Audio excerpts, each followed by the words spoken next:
So Robert is asking, what does Proverbs 6:34 mean?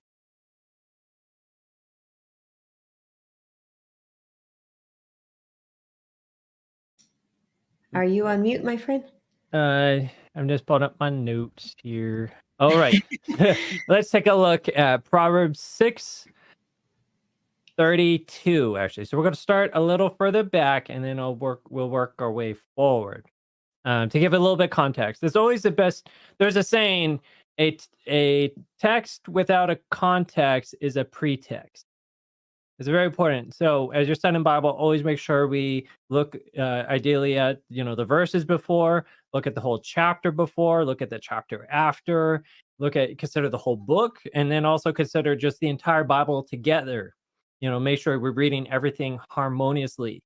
That's very important for good good Bible interpretation. So here we're just going to back up a little bit, give us some context. Proverbs 6:32.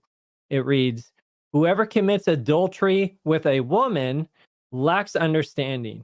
He who does so destroys his own soul. Wounds and dishonor he will get, and his reproach will not be wiped away. For jealousy is a husband's fury." So now we're into the verse that Robert was asking about. "For jealousy is a husband's fury, therefore he will not spare in the day of vengeance. He will accept no recompense, nor will he be appeased, though you may give many gifts." So it's funny, in law school, we talked about this often in the context of criminal law, where, you think of someone who sees something that just gets them absolutely infuriated, and then they might engage in an act of murder or something like that. And would they be able to get off it, or at least not get first degree?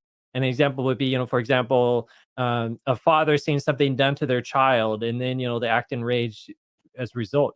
Well, this verse is talking about the same thing. If a husband, his life's in his wife, he loves his wife, and then hears about how his wife may have been raped or cheated on him, he will get absolutely furious, right? He feel betrayed.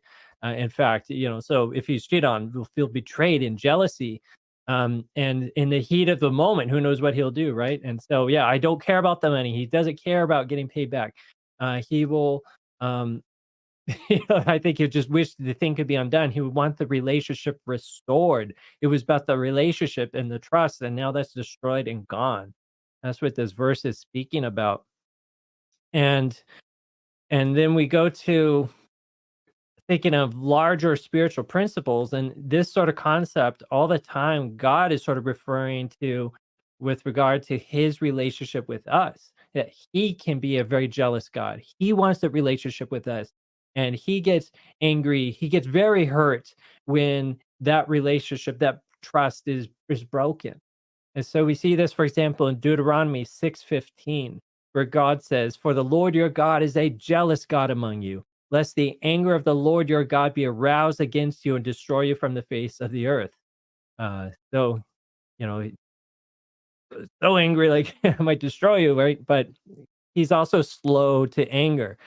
So God's this sort of dichotomy where he seems to be quick to anger, but really has good reason to be, because it's about relationships. He expresses this anger and this emotion to show us how much he cares.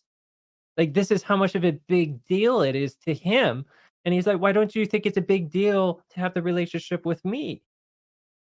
And we go to Psalms 78:58, and it reads, "For they provoked him to anger with their high places, and moved him to jealousy with their carved images. When God heard this, he was furious and greatly abhorred Israel.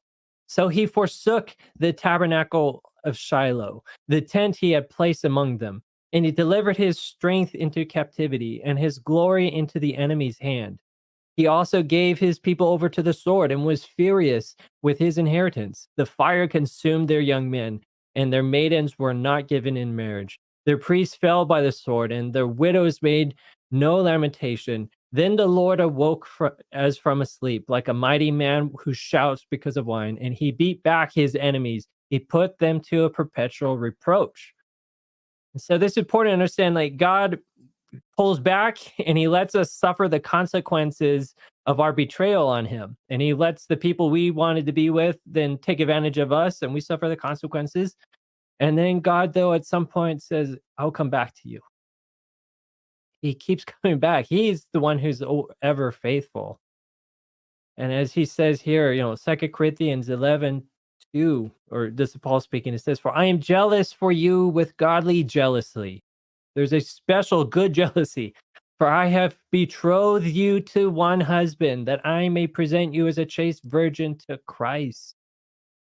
So God wants earnestly this relationship with us, that we will be with him. We can love him. He loves us.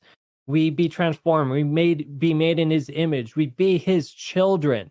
Like no distance between us and him. It's not like God has kids who have kids who have kids who then we're their kids. But God's saying, like, I'm adopting you directly. You are my kids. So this is his love for us. And the greater the love, the greater the jealousy, the greater the anger when the relationship is damaged. And this is all what this verse is getting to in Proverbs 6:34. So thank you for asking, Robert.